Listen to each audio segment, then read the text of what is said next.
ഇന്ന് ദേശീയ പ്രക്ഷേപണ ദിനം. നമ്മുടെ ജീവിതത്തിൽ റേഡിയോ ചെലുത്തുന്ന സ്വാധീനത്തെക്കുറിച്ച് ഓർമ്മിപ്പിക്കാനാണ് ഈ ദിവസം ആചരിക്കുന്നത്. 1927 ജൂൺ 23-നാണ് ബോംബെ സ്റ്റേഷനിൽ നിന്ന് ഇന്ത്യൻ ബ്രോഡ്കാസ്റ്റിംഗ് കമ്പനി റേഡിയോ പ്രക്ഷേപണം ആരംഭിച്ചത്. ഇന്ത്യയിലെ ആദ്യത്തെ ബ്രോഡ്കാസ്റ്റിംഗ്. അന്നു മുതൽ റേഡിയോ ഇന്ത്യയിലെ ജനങ്ങളുടെ ജീവിതത്തിന്റെ ഒരു പ്രധാന ഭാഗമാണ്. 1930-ൽ ബ്രിട്ടീഷ് സർക്കാർ റേഡിയോ പ്രക്ഷേപണം ഏറ്റെടുക്കുകയും ഇന്ത്യൻ സ്റ്റേറ്റ് ബ്രോഡ്കാസ്റ്റിംഗ് സർവീസ് ആരംഭിക്കുകയും ചെയ്തു. പിന്നീട് ഇത് 1936 ജൂൺ 8-ന് ഓൾ ഇന്ത്യ റേഡിയോ എന്നാക്കി മാറ്റി. 1957-ൽ ആകാശവാണിയായി. തുടർന്നാണ് റേഡിയോ ഇന്ത്യയിലെ ജനങ്ങൾക്കിടയിൽ പ്രീതി നേടുകയും ജനങ്ങളുടെ സാമൂഹിക സാംസ്കാരിക ജീവിതത്തെ തന്നെ മാറ്റിമറിക്കുകയും ചെയ്തത്.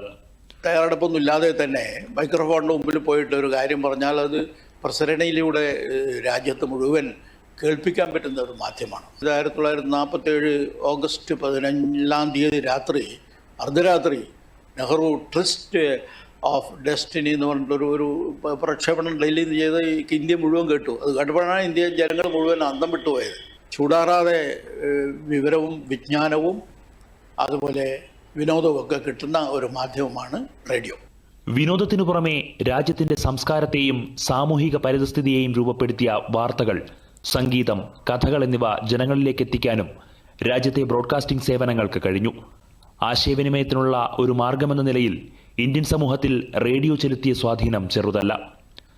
നവമാധ്യമങ്ങളുടെ ഈ പുതിയ കാലഘട്ടത്തിലും തനിമ ചോരാതെ, പ്രാധാന്യം കുറയാതെ രാജ്യത്ത് റേഡിയോ പ്രക്ഷേപണം ശക്തമായി നിലകൊള്ളുന്നു.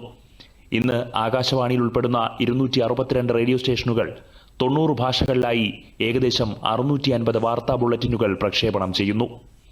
ആദ്യകാലങ്ങളിൽ റേഡിയോ എന്ന് പറഞ്ഞു കഴിഞ്ഞാൽ അത് മിക്കവാറും ഒരു വലിയ അത്ഭുതമായിട്ട് റേഡിയോ മാജിക് ബോക്സ് എന്നുള്ള നിലയിലാണ് ലോകം മുഴുവൻ കണ്ടത്. ഒരു സ്ഥലത്ത് നിന്ന് മറ്റൊരു സ്ഥലത്തേക്ക് കാര്യം കേൾക്കുക without any wire and all. അപ്പം ഇങ്ങനെയൊക്കെ വരുമ്പോഴേ അത് ശരിക്കും ഒരു സമൂഹത്തെ ആകെ കീഴ്മേൽ മറിക്കുന്ന ഒരു മാധ്യമമായി. പ്രക്ഷേപണ മേഖല ഇന്ന് രാജ്യത്തിന്റെ സാംസ്കാരിക അംബാസഡർ കൂടിയാണ്. ഇന്ത്യ ഡിജിറ്റൽ യുഗത്തിലേക്ക് കടക്കുമ്പോൾ രാജ്യത്തെ ജനസംഖ്യയുടെ വൈവിധ്യമാർന്ന ആവശ്യങ്ങൾ നിറവേറ്റുന്നതിനോടൊപ്പം ആഗോള ഗുണനിലവാര മാനദണ്ഡങ്ങൾ പാലിക്കുന്ന സമഗ്രവും എല്ലാവരെയും ഉൾക്കൊള്ളുന്നതും സാങ്കേതികമായി പുരോഗമിച്ചതുമായ ഒരു പ്രക്ഷേപണ സംവിധാനം നിർമ്മിക്കുക എന്നതിനാണ് നാം പ്രാധാന്യം നൽകുന്നത്. 98 വർഷമായി ഇന്ത്യയിൽ ബ്രോഡ്കാസ്റ്റിംഗ് ആരംഭിച്ചിട്ട്. മൻ കി ബാത് പോലുള്ള പരിപാടികൾ സംപ്രേഷണം ചെയ്തുകൊണ്ട് ബഹുജൻ ഹിതായ ബഹുജൻ സുഖായ എന്ന ആപ്തവാക്യം മുന്നിൽ വെച്ചുകൊണ്ട് പ്രസാർ ഭാരതിയും ആകാശവാണിയും സജീവമായി തന്നെ മുന്നോട്ട് പോകുന്നു. തിരുവനന്തപുരം ആകാശവാണി നിലയത്തിൽ നിന്നും ക്യാമറാമാൻ സത്യരാജിനൊപ്പം VS അനന്തു, ദൂരദർശൻ ന്യൂസ്.